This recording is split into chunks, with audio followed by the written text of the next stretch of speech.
Muchas gracias a todos por la oportunidad de exponer este importantísimo tema el día de hoy, el MAFOL y el hepatocarcinoma, como parte de este ciclo de conferencias de altísima calidad científica en la rotación de gastroenterología. A hoy día, esta búsqueda realizada el día de hoy muestra, a través de la búsqueda de términos MESH de enfermedad de hígado graso no alcohólico y carcinoma hepatocelular, aproximadamente 600 estudios y 600 artículos publicados en los últimos 10 años. Hasta hace 5 meses definíamos este espectro de enfermedad como enfermedad del hígado graso no alcohólico, haciendo alusión a la poca contribución del consumo de alcohol a la esteatosis. Sin embargo, 5 meses a la fecha, a través de un consenso de expertos y el gran espectro de enfermedad, se ha definido nuevamente esta enfermedad como hígado graso asociado a disfunción metabólica. De ahora en adelante, MAFOL. La esteatosis es definida como una acumulación grasa mayor al 5% en el parénquima hepático, que para el MAFOL se caracteriza por ser macrovesicular y debe requerir hasta hace 5 meses la evidencia de estetosis hepática por imagen o histología sin incluir el criterio serológico y la ausencia de causas secundarias para acumulación grasa, lo que dejaba esta enfermedad tan frecuente como un diagnóstico de exclusión. Su clasificación era dicotómica y se utilizaba enfermedad por hígado graso no alcohólico para definir a aquellos pacientes que no presentaban una inflamación clínicamente significativa, y el NASH o esteatohepatitis no alcohólica, que era uno de cada 4 pacientes, para definir a aquellos que tenían lesión celular definida por ballooning o inflamación celular y apoptosis. Sin embargo, esto ha sido abolido nuevamente este año, dado que se recomienda que no se realice una clasificación dicotómica de la enfermedad, sino que es una enfermedad con mayor espectro y se clasifique según grados de actividad o grados de severidad. Esta ha sido la nueva definición incluida para el año de hoy en esta conferencia, en este consenso de expertos de altísima calidad científica. Se debe tener entonces como primera medida la evidencia de estetosis hepática, ya sea detectada por imagen, biomarcadores sanguíneos o histología hepática. Y el segundo criterio va a depender del índice de masa corporal o de comorbilidad. Si el paciente presenta esteatosis y un índice de masa corporal mayor a 25 en caucásicos, mayor a 23 en asiáticos, que define sobrepeso u obesidad, el paciente presenta el espectro de la enfermedad denominado como MAFOL. Independientemente del índice de masa corporal, si el paciente presenta la evidencia de la esteatosis hepática y diabetes tipo 2, de acuerdo a los criterios internacionalmente establecidos, se considera que presenta el MAFOL. Y en esta nueva definición se ha incluido el paciente delgado, lo que anteriormente denominábamos NAFOL en paciente delgado. Hoy día es pacientes que tienen evidencia de esteatosis, índice de masa corporal menor a 25 en población caucásica, menor a 23 en asiáticos, y 2 o más anormalidades de riesgo metabólico pueden ser considerados como la misma entidad o espectro de enfermedad MAFOL. Deben tener 2 o más de los siguientes factores de riesgo sus pacientes delgados con esteatosis. 1, la circunferencia abdominal, que va a depender de la población analizada.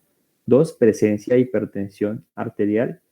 3, dislipidemia dado por hipertrigliceridemia. 4, dislipidemia dado por colesterol HDL bajo con diferente punto de corte para hombres y mujeres respectivamente. La presencia de una intolerancia a los carbohidratos o prediabetes. Y asociado a los criterios previamente conocidos de síndrome metabólico, se han añadido 2 adicionales. Uno, el score de resistencia a la insulina, o el OMA por sus siglas en inglés, con un punto de corte mayor a 2.5, o un nivel de proteína C reactiva de alta sensibilidad con un nivel mayor a 2 miligramos por litro. La presencia de 2 o más de esos factores de riesgo anteriormente mencionados en presencia de estatosis define también pacientes con MAFOL. A nivel mundial, la prevalencia es de 1 en cada 4 pacientes, la cual es mayor en pacientes obesos que en pacientes delgados. Sin embargo, en estos últimos, hasta 1 de cada 10 puede presentarlo. El MAFOL ocasiona a nivel estadounidense un gasto en salud de 100 billones de dólares anuales. Se ha convertido en la primera causa de hepatopatía crónica a nivel mundial y se prevé que en las siguientes décadas se convierta en la principal causa de trasplante hepático. Se considera el quinto cáncer más frecuente, según la reciente estadística de Globocan, y el segundo asociado a mortalidad. La importancia de estas dos enfermedades radica en que pacientes con MAFOL tienen 16.73 veces mayor probabilidad de desarrollar carcinoma hepatocelular, 2 veces mayor probabilidad de desarrollar cáncer de mama y 2 veces mayor probabilidad o riesgo de desarrollar cáncer de colon en mujeres y hombres respectivamente. Pacientes con MAFOL pueden progresar a cirrosis dependiendo de la inflamación que tengan a nivel hepático. Si tienen inflamación y daño celular, lo que anteriormente conocíamos como NASH, hasta el 20% van a progresar a cirrosis. Sin embargo, el no tener esta inflamación no precluye el diagnóstico y ni la progresión a cirrosis, dado que hasta un 4% puede desarrollar. Una vez se ha desarrollado la fibrosis y la cirrosis hepática, estos pacientes desarrollan hepatocarcinoma con una tasa de incidencia de 10.6 por 1000 pacientes año. Sin embargo, esta es una de las pocas patologías que sin necesidad de progresar a cirrosis puede desarrollar hepatocarcinoma, con una tasa de incidencia estimada de 0.2 casos por 1000 pacientes años, mucho menor, pero no despreciable. Ese es el espectro de enfermedad que conocimos como MAFOL. Inicialmente, el paciente desarrolla alteraciones metabólicas, acumulación de grasa, triglicéridos a nivel hepático, y cae en un círculo o en un ciclo de progresión y regresión a esteatosis con inflamación lobular y NASH, la cual puede regresar a esteatosis y con inflamación y regresar a esteatosis sin inflamación, según el control de factores de riesgo, según el descenso de peso, el control o el adecuado control de las comorbilidades. Una vez avanzada a fibrosis leve, aún puede regresar a NASH, pero ya avanzada fibrosis hepática avanzada y cirrosis, solo queda la progresión a hepatocarcinoma. Este ciclo constante de inflamación y regresión genera un ambiente propicio para la carcinogénesis y a medida que aumenta el grado de fibrosis, aumenta el riesgo de hepatocarcinoma, estando presente aún en pacientes con estetosis sin fibrosis. La vigilancia de estos pacientes con MAFOL para el desarrollo de hepatocarcinoma debe realizarse a través de herramientas diagnósticas que sean eficientes y costo efectivas. La efectividad se ha definido como aquella intervención que genera en vigilancia un aumento de la sobriedad de 3 meses y costo efectiva la que genera un gasto menor a $50,000 estadounidenses por año de vida ganados. Es así como las guías para diagnóstico, estadificación y manejo de hepatocarcinoma del 2018 de la Sociedad Americana de Estudio de Enfermedades Hepáticas recomienda bajo estos preceptos la vigilancia de los adultos con cirrosis independientemente de su etiología para el desarrollo de hepatocarcinoma, dado que mejora la supervivencia global. Y esta vigilancia debe realizarse usando ultrasonografía con o sin alfa-fetoproteína cada 6 meses. Hoy día no hay evidencia suficiente para soportar el uso o no de la alfa-fetoproteína como adyuvante de la ultrasonografía en la tamización, en la vigilancia, perdón. Sin embargo, el problema fundamental es que pacientes con MAFOL pueden desarrollar hepatocarcinoma sin progresión a cirrosis y la incidencia en estos pacientes de hepatocarcinoma es menor al umbral requerido para que la vigilancia sea costo efectiva. Por tanto, se ha desarrollado una actualización de práctica clínica específica para tamización y vigilancia de carcinoma hepatocelular en pacientes con MAFOL. El principal determinante del desarrollo de hepatocarcinoma es la fibrosis. Y a través de marcadores serológicos e imagenológicos se busca determinar qué pacientes tienen mayor probabilidad de fibrosis avanzada. Desde el punto de vista imagenológico, a través de la elastografía transitoria controlada por vibración y desde el punto de vista serológico, el FIB4, son los dos marcadores que realizados de manera conjunta pueden ayudar a predecir qué pacientes con MAFOL sin cirrosis son candidatos a vigilancia para desarrollo de hepatocarcinoma. Dado que el score de FIB4 en análisis univariados y multivariados tiene mayor probabilidad de estar asociado con desarrollo de hepatocarcinoma, al igual que la realización de la elastografía transitoria controlada por vibración, independientemente del índice de masa corporal. La vigilancia de esos pacientes con MAFOL sin cirrosis recae en la realización inicialmente del FIB4, con un punto de corte que es superior al establecido previamente para definir positividad para fibrosis avanzada. Si el punto de corte no es mayor, mejor. Si el valor del FIB4 es menor a 2.67, este paciente no requiere vigilancia para hepatocarcinoma. Si es mayor a 2.7, requerirá la realización de elastografía transitoria controlada por vibración, cuyo punto de corte también es mayor que el usual, con 16,1 kilopascales. Si este es negativo, tampoco va a requerir tamización. Si los dos son positivos, este paciente requiere vigilancia para hepatocarcinoma. Esta vigilancia se realiza a través de ultrasonografía con o sin alfa-fetoproteína y se interpreta su resultado en uno de estos tres ítems. Uno, pacientes sin hallazgos significativos a la realización de la ecografía, se debe repetir con o sin alfa-fetoproteína en un intervalo de 6 meses. Aquellos pacientes con resultados positivos, es decir, con lesiones mayor a 10 milímetros o con un valor de alfa-fetoproteína mayor a 20 nanogramos por mililitro, son candidatos a realización de TAC multifase o imagen de resonancia magnética e ingresan en el algoritmo de diagnóstico. Y aquellos pacientes que están por debajo del umbral, es decir, que tienen lesiones identificadas, pero que son menores a 10 milímetros, requieren repetir la imagen, pero en un intervalo no de 6, sino de 3 meses. El diagnóstico en el contexto de probabilidad pretest de cirrosis es lo suficientemente elevada para que el diagnóstico sea realizado con imagenología. Voy a decirlo de otra manera. En pacientes con cirrosis, los hallazgos imagenológicos son suficientes para realizar el diagnóstico de hepatocarcinoma sin requerir biopsia.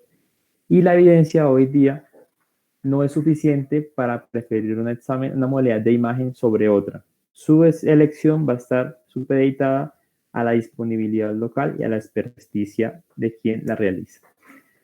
A través de estas imágenes se evalúan estos 7 ítems importantes para definir la probabilidad o no de hepatocarcinoma de estas lesiones. 1, el realce en fase arterial. 2, el tamaño de la lesión. 3, el washout o lavado en la fase venosa portal y en la fase tardía. 5, el encapsulamiento. Y 6, y más importante, el umbral de crecimiento de los exámenes que se realizan de seguimiento. A través de la evaluación de estos ítems se ha creado el sistema LIRADS, que significa en español Sistema de Reporte y Almacenamiento de Imágenes del Hígado, cuyo objetivo fundamental es estandarizar la adquisición, la interpretación y el reporte de las imágenes hepáticas de masas hepáticas. Estas imágenes pueden ser clasificadas en uno de 5 grupos, LIRADS 1 a 5 respectivamente. El paciente que tiene el LIRADS 1 tiene una probabilidad de hepatocarcinoma del 0%, y requerirá, por tanto, volver al esquema de vigilancia con ultrasonografía. El paciente que tiene un LIRADS 2 tiene una probabilidad de hepatocarcinoma del 11% y requerirá continuar de igual manera vigilancia con ultrasonografía. El paciente que tiene LIRADS 3, la probabilidad ya es del 33% y requerirá una nueva imagen. Si la primera imagen fue TAC, la segunda imagen debe ser resonancia o viceversa. Y el intervalo de seguimiento se acorta a 3 meses. Si el reporte es un LIRADS 4, la probabilidad de hepatocarcinoma es del 80%. Estos pacientes requieren una junta multidisciplinaria en la que se definirá el abordaje diagnóstico y terapéutico. Y si es LIRADS 5, la probabilidad en contextos de cirrosis es del 96% y es suficiente para hacer el diagnóstico de hepatocarcinoma.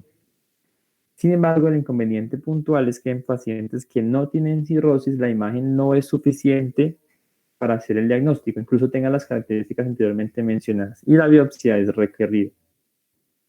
Este es un paciente de 69 años de edad, masculino, con cirrosis por Maffold, quien tiene una lesión hepática aquí observada en una secuencia T1 de resonancia magnética que es hipointensa.